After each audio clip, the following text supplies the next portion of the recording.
మేడగది మీరు దేవుని కలుసుకునే స్థలం. 1953 సంవత్సరం నుండి నేటి వరకు అనగా గత 72 సంవత్సరాలుగా నిరాటంకంగా ప్రచురితమవుతూ 3 తరాల ప్రజలను విశ్వాసంలో అనుదినము బలపరుస్తున్న ధ్యానాలు ఇప్పుడు యూట్యూబ్లో మీకోసం. వీక్షించండి, విశ్వాసంలో దినదినము వర్ధిల్లండి. ఈనాటి మేడగది ధ్యానాన్ని చదువుకుందాం. బుధవారం ఆగస్టు 20, 2025. నీవు ఉన్న చోటనే సేవించుట. ఈనాటి ధ్యానాంశం నువ్వు ఉన్న చోటనే సేవించుట.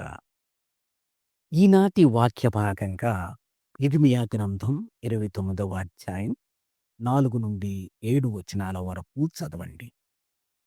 ఈనాటి ముఖ్య వచనం: ఇండ్లు కట్టించుకొని వాటిలో నివసించుడి, తోటలు నాటి వాటి ఫలములను అనుభవించుడి. మిమ్మును చెరగును పోయిన పట్టణము యొక్క క్షేమము కోరి దాని కొరకు యెహోవాను ప్రార్థన చేయుడి. దాని క్షేమము మీ క్షేమమునకు కారణమగును. ఇర్మియా గ్రంథం 29వ అధ్యాయం 5, 7 వచనాలు. 1 సంవత్సరం క్రితం నేను నా భర్త మా కుమార్తెలు నివసించే చోటుకు దగ్గరగా మా నివాసం మార్చాము. అలా చేయడం కోసం నేను ప్రొఫెసరుగా నా ఉద్యోగం నుండి విరమణ తీసుకున్నాను. నాకు తోటి ఉద్యోగులతో, విద్యార్థులతో కలిసిమెలిసి సంభాషించడం, రీసెర్చ్ చేయడం మరియు టీచింగ్లో ఉన్న సవాళ్లు అంటే బహుప్రియం. కాబట్టి నేను వెళ్ళిన క్రొత్త ప్రదేశంలో కూడా సవాలుకరంగా ఉంటూ దినాలను బిజీగా నింపేందుకు ఒక స్వచ్ఛంద ఉద్యోగం కోసం వెదకాలని ప్లాన్ చేసుకున్నాను. 90 సంవత్సరాలు పైబడిన మా తల్లిదండ్రులు కూడా మేము మారిన క్రొత్త చోటికి దగ్గరలోనే ఒక వృద్ధాశ్రమంలోకి మారారు. నేను నా భర్త వృద్ధాశ్రమంలో ఉన్న వారి గురించి బాగా తెలుసుకోవడానికి అక్కడే ఎక్కువ సమయం గడపసాగాం.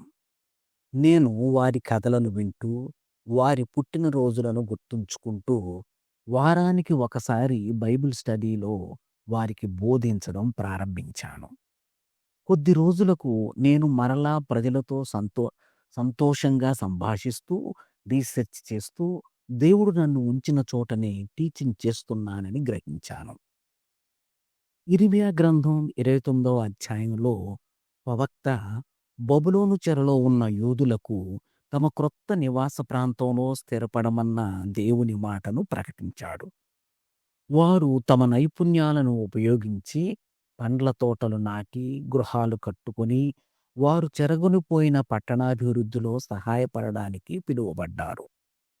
అలా చేయడంలో తమ జీవితాలకు ఒక అర్థాన్ని మరియు దేవుడు తమనుంచిన చోటనే ఒక మంచి పనిని కనుగొనమని ఇర్మియా వారిని ప్రోత్సహించాడు. నేటి ధ్యానం: నేనున్న చోటనే దేవుడు నన్ను ఉపయోగించుకోగలడు. ప్రార్థన: పరలోకపు తండ్రి, మార్పు అనేది కష్టతరంగా ఉంటున్నది. నీవు మమ్మునుంచిన చోటనే నువ్వు మా కొరకు ఒక మంచి పనిని ఏర్పాటు చేసి ఉన్నావని విశ్వసించుటకు మాకు సహాయం చేయము. ఆమేన్. ప్రార్థనాంశం: ఒక క్రొత్త ప్రదేశానికి తరలి వెళుతున్నవారు. తన అనుభవాన్ని ఈనాటి ధ్యానంగా మన కోసం రాసి పంపినవారు లోరీ కార్టర్, వాషింగ్టన్, అమెరికా. మేడగది అనుదిన ధ్యానాలు మీకు ఆశీర్వాదకరంగా ఉన్నట్లయితే వెంటనే మన ఛానల్ని సబ్స్క్రైబ్ చేయండి. లైక్ చేయడం, షేర్ చేయడం మర్చిపోకండి. దేవుడు మిమ్మును దీవించునుగాక. ఆమేన్.